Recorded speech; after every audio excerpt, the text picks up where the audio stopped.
जय श्री राम, जय गौ माता। आज का हमारा वीडियो बहुत ही ज्यादा स्पेशल होने वाला, क्योंकि आज हम सांप रेस्क्यू के लिए जाएंगे, लेकिन हमें भी नहीं पता था कि हमारे साथ ऐसा कुछ होगा। आज हमें कॉल आता है सांप रेस्क्यू के लिए गांव मोरवन के पास समेल से। शाम में बताया गया कि उनके घर में एक बहुत बड़ा सांप घूम रहा है। इसकी खबर हमें उस घर के मकान मालिक द्वारा दी गई। जब हम मौके पर पहुंचे, हमने उस सांप को देखा तो हम लोग भी दंग रह गए कि हमने जो देखा वो इंडियन स्पेक्टिंग ब्लैक कोबरा था, लेकिन ये इतनी फुल साइज के अंदर, जिसे पकड़ना बहुत ही बड़ा मुश्किल भरा काम होता है। इस सांप को पकड़ने के लिए हमारे भाई साहब को इस कच्चे मकान की छत के ऊपर चढ़ना पड़ा। यह मकान बहुत ज्यादा पुराना भी था, जिससे बारिश की नमी के कारण इसकी दीवारें और भी ज्यादा गिरती जा रही थी। लेकिन ऐसे हालातों में भी हम लोगों ने हार नहीं मानी, क्योंकि इस सांप को पकड़ने के लिए सूझबूझ और समझ होना बहुत ज्यादा जरूरी है। ये सांप इस कच्चे मकान की छत के ऊपर केलों के अंदर नीचे नीचे भाग रहा था। हमारे भाई साहब को भी उसके पीछे पीछे भगा रहा था। हालात कुछ ऐसे थे कि बारिश के कारण इस घर की दीवारों के अंदर बहुत ज्यादा नमी आ चुकी, इससे दीवारें टूटती जा रही थी। लेकिन ये सांप वहां से निकल करके इस दीवार के अंदर छुप गया।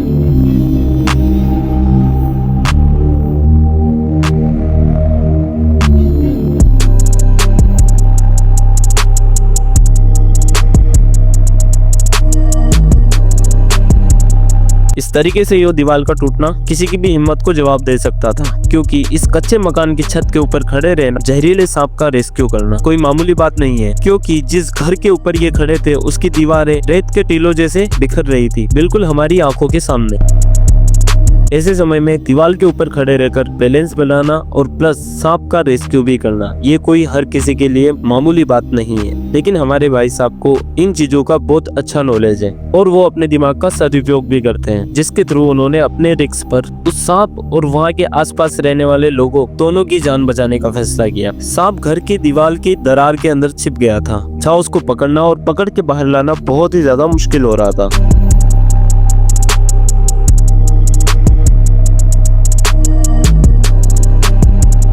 ये सांप इतने गुस्से में था, यहाँ आपके द्वारा की गई एक छोटी सी गलती आपकी जान ले सकती है। ऐसे समय में खुद को शांत बना करके, बड़ी समझदारी और अपनी जान की बाजी लगा करके हमारे भाई साहब ने इस सांप को वहाँ से निकालने का फैसला किया। ऐसे समय में अगर एक छोटी सी चूक भी होती तो उस सांप का हमला सीधा हमारे भाई साहब रूपलाल जी के ऊपर ही होगा।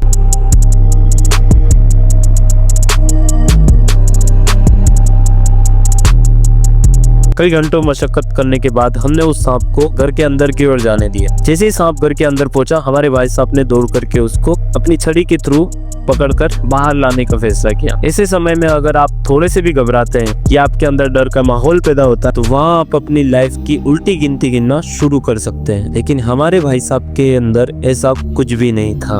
उनके थ्रू किया गया ये रेस्क्यू कोई फर्स्ट टाइम रेस्क्यू नहीं है। मैं आपको पहले भी बता चुका हूँ और अभी भी बता देता, इन्होंने कई जहरीले जानवरों का रेस्क्यू किया है, जिसमें इन्होंने कई ऐसे सांपों का रेस्क्यू किया है जिसके काटने पर आदमी की कुछ ही घंटों में मौत हो जाती है।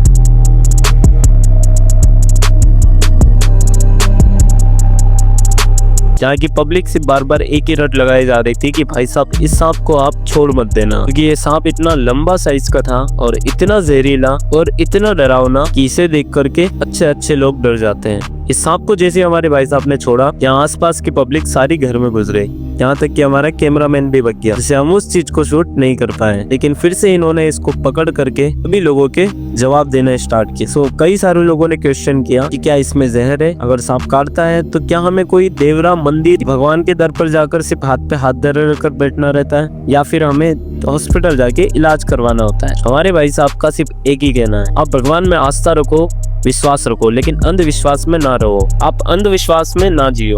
अगर कोई भी सांप आपको बाइट करता है तो आप पहले हॉस्पिटल पहुंचो, और हॉस्पिटल पहुंचते ही भगवान से एक ही प्रार्थना करो कि मेरा इलाज सही से हो जाए, मुझे डॉक्टर अच्छा मिल जाए और मैं जल्दी से स्वस्थ हो जाऊं। और हमेशा पॉजिटिव सोचे और शांत रहे।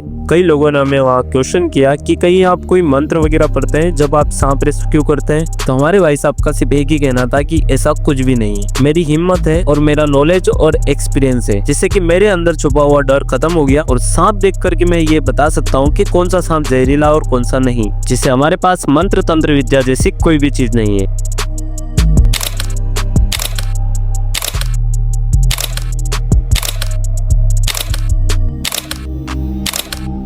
तो जल्दी से हम इस सांप को डिब्बे के अंदर पैक कर लेते हैं, क्योंकि इस सांप को ज्यादा देर पकड़े रहना भी ठीक नहीं है। यहाँ एक छोटी सी गलती आपको बहुत भारी नुकसान दे सकती है। अगर कोई भी पर्सन हमारा वीडियो को अगर देख रहा हो, मेरा आपसे हाथ जोड़ करके निवेदन है कि आप अपने आसपास गली मोहल्ले या घर में कोई भी सांप निकले तो उसका रेस्क्यू करने की कोशिश बिल्कुल ना करें, क्योंकि अगर कोई जहरीले सांप ने अगर आपको बाइट कर लिया तो आपको आपकी जान भी गंवानी पड़ सकती है। ऐसे समय में बेहतर यही है कि आप हमारे भाई रूपलाल जी को कॉल करें या उनसे संपर्क करें, जो कि निस्वार्थ और बिना किसी भी पैसों के सांप रेस्क्यू का काम करते हैं। जो भी इनको सांप रेस्क्यू में अनुदान मिलता है, उनका ये गौ सेवा में, गौशाला में और गौ माता के उपचार में उन पैसों को खर्च करते हैं। उनके द्वारा बताई गई सांप की पूरी जानकारी वहाँ के लोगों को बहुत ज्यादा पसंद आई, जहाँ उन्होंने कई सांपों के बारे में बताया, किन किन सांपों में जहर होता है और किन किन सांपों में नहीं होता है। अरे भाई साहब की बात सुन करके कई लोगों के अंदर जो अंधविश्वास फैल रहा था, उन लोगों को भी सही जानकारी मिली। तो आज का वीडियो यही समाप्त करते हैं। अगर आपको हमारा वीडियो पसंद आया हो तो लाइक करें, शेयर करें, कमेंट करें और अब हमारे चैनल पर नए हैं तो सब्सक्राइब भी करें। जय गौ माता की, जय श्री राम। मिलते हैं अगले वीडियो में।